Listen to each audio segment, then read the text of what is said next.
I'm Adam Greenwald. I'm a rabbi here at Congregation B'nai Israel. Anti-Semitism is hatred directed toward Jews. Anti-Semitism was a term invented in the 1870s in Europe, and it was invented to give a sort of scientific prestige to the hatred of Jews. Semite is a racial term used to describe people from the Middle East. Anti-Semitism is a term that kind of encompasses all of the history of hatred of Jews for being Jewish.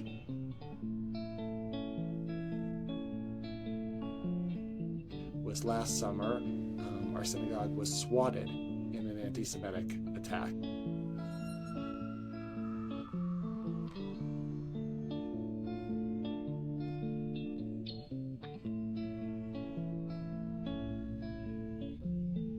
In the middle of services, the door swings open and run in a bunch of cops in full tactical gear with rifles out, everybody out of the sanctuary right now. They had received a call that there was somebody with a gun holed up in our bathroom, and determined that there was nobody actually here. The person who did it was just arrested a couple of weeks ago. It was a 14-year-old kid. Circulating around some of the darker anti-Semitic corners of Twitter were screenshots of my congregants looking terrified from our live stream. Scared older Jews making their way out of a sanctuary thinking that they were about to be murdered. But that was an anti-Semitic attack. Looking back on it, my first thought when the police ran in was, okay, so it's our turn. That at any point the door could swing open and it could be somebody with a gun. It's hard to live all the time having to look over your shoulder. You saw how many gates you have to walk into to get into this building. Now you have to get through 3 buzzes before you can make it. And there's an armed guard here every day. That changes the way we do Judaism.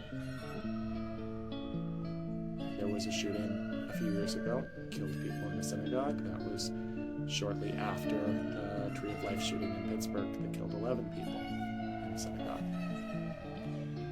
But one of the costs of social media is the memification, the distilling down of tiny image, soundbite, paints the world in very simplistic terms. Social media boils that down to, do you put a little Israel flag next to your name on Instagram or a little Palestine flag next to your name? When I talk to the teenagers in our Hebrew High program, and every single one of them is encountering stuff from their classmates, it's very rarely thought out anti-Semitism. It just seems to be a lot of parroting things that somebody saw on Instagram. Mindless consumption of tiny bits of information without bigger context. And there is a real pressure, again with social media, for everybody to have a hot take on everything. You have to have something to say about everything. Maybe there are some things we should get educated about before we open our mouths.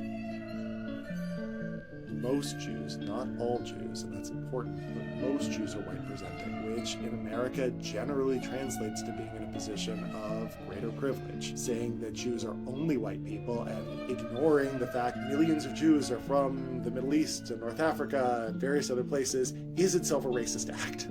The problem is, as we have seen over and over again, when Jews think that they're passing, it really turns out that that can change in an instant. And I think a lot of Jews encountered that both after October 7th, a few years earlier during the last administration, and the riot that happened in Charlottesville. Neo-Nazis coming out and saying the Jews will not replace us. The President of the United States at that point saying there were some good people there.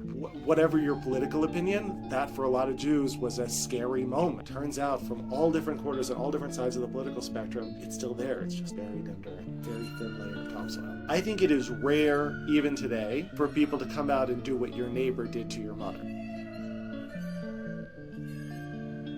I see this slogan, from the river to the sea. Do most people who use that phrase know which river and which sea? Do they know what the origin of that was?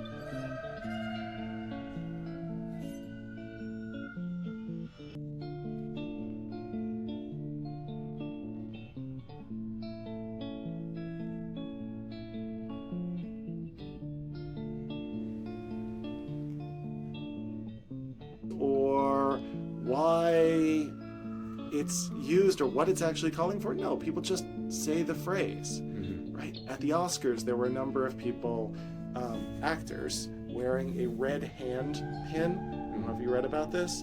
That was a sign of solidarity with the Palestinian cause.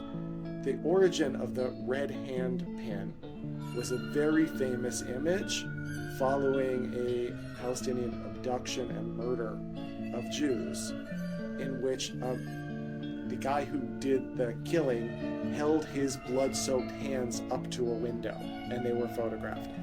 That's the origin of those red two hands as a symbol. Not all opposition to Israel's policies is anti-Semitic, just like not all opposition to America's policies is un-American. You are allowed in a democracy to criticize the leaders of that democracy. Believing that Jews, unique among people in the world, are not entitled to self-determination as a people and not entitled to have a state or a land, believing that Jews and that state ought to be held to an entirely different standard than everybody else in the world, it's not a question of whether or not Israel has a right to exist, I guess. Israel does exist.